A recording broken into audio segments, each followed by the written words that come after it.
Good morning. Welcome back to the National Briefing with me, Kelly Nash, coming to you from South Carolina, where this state, I think, is going to look a lot different after yesterday's Supreme Court ruling. Perhaps your state is going to change. Might get better, might get worse. We'll have to see. But yes, if you have not been keeping up with the Department of Education lawsuits, basically, here's the backstory. Donald Trump comes into office, gets Linda McMahon to run the Department of Education. Says, Linda, what do we need to do to make things better? The United States kids test like butt when put up against kids from all over the world. We were the number one testing students in the world back in the 50s, 60s, 70s, 80s. A little bit in the 90s. We really started falling off in the 90s.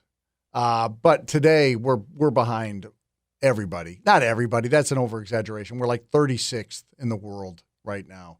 And we want to reverse that. We want the best kids. We want our kids deserve the best. By the way, almost 10-1, we're outspending all these countries when it comes to education. So it's not a money thing. And if you're a local teacher, you might be thinking, well, yeah, it is. I'm not getting a whole lot. We're going to get to that in a second.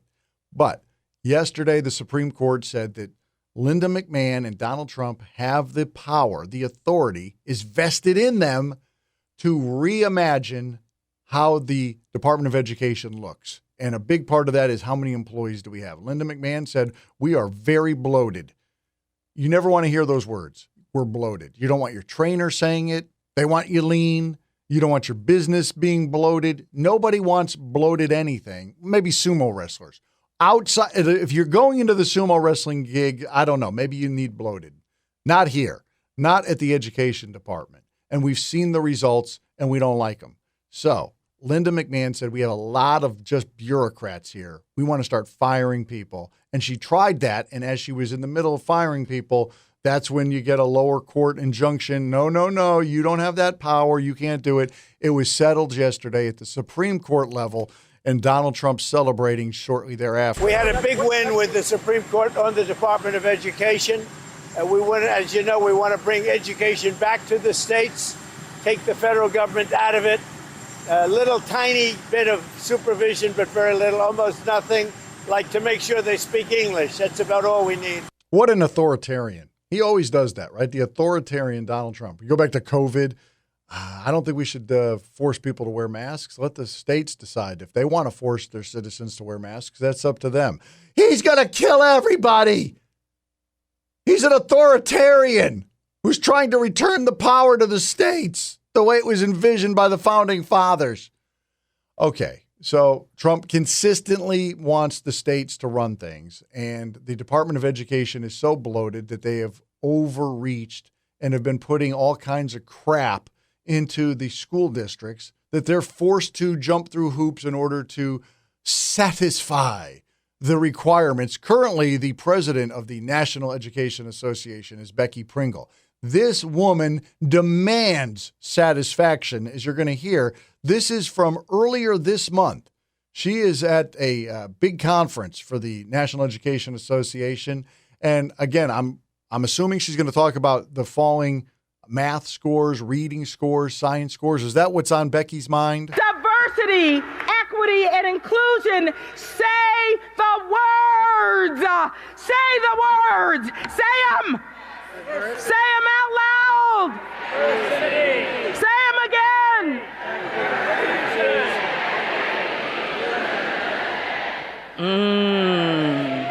That clip started off funny to me with her in her deranged, say the words, completely unhinged rant, but it felt very dark near the end as the crowd is chanting her three favorite words, diversity, equity, inclusion, and she just stands up there and absorbs it and lets out an orgasmic, Becky, the kids are failing. We're dying as a nation because obviously the future. Whitney Houston sang it. Why don't you believe it? The children are our future. Raise them well and let them lead the way. We've raised them to be morons. And again, that's not a blanket statement. there are obviously we have geniuses in the school systems today. We've got geniuses who have recently graduated. But overall, the kids today are far less equipped for the world than they were 30, 40 years ago. And it's because of the work of people like Becky Pringle and also the work of people like Sharia Smith. Now, Sharia is the president of the Union for the Education Department employees. She doesn't care about education. Her job is to care about the employees at the Department of Education at the federal level. Basically, you're a successful president of that union if when you leave office, there's at least as many employees as when you took it over. That's not going to be the case for Sharia. So she was on CNN Wolf Blitzer yesterday bemoaning that fact, pulling out her final argument. How can I save their jobs? The states are saying because we are not at work, they are not able to serve their citizens. And if we're not listening to the states about what their needs are, what are we doing? Sadly, a lot of Americans will accept spoon-fed information. And so if you were to accept her argument at face value, then she's right. Yes, Sharia, if you're hearing from the states and from local school districts that they cannot do their jobs because you people are being fired, what are we doing? I get that we have a national debt. Are we actually willing to sacrifice our children's education to save a few dollars? But that's not what's happening, Sharia. The linchpin of your argument is that the people are saying they can't do their jobs. They're actually going to be able to do their jobs more freely. The educators in each state, whoever the superintendent of education for your state is going to be able to make a decision. I know in South Carolina, Ellen Weaver is already trying to return the power more and more to the local school districts.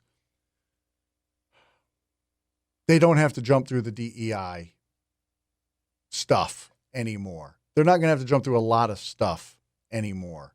But if you like that stuff, you can move to states that agree with you. That's the beauty of the founding of the nation, is that 13 colonies were separate yet united. We were united in our defense. We were united in our transportation, like commerce and those types of things.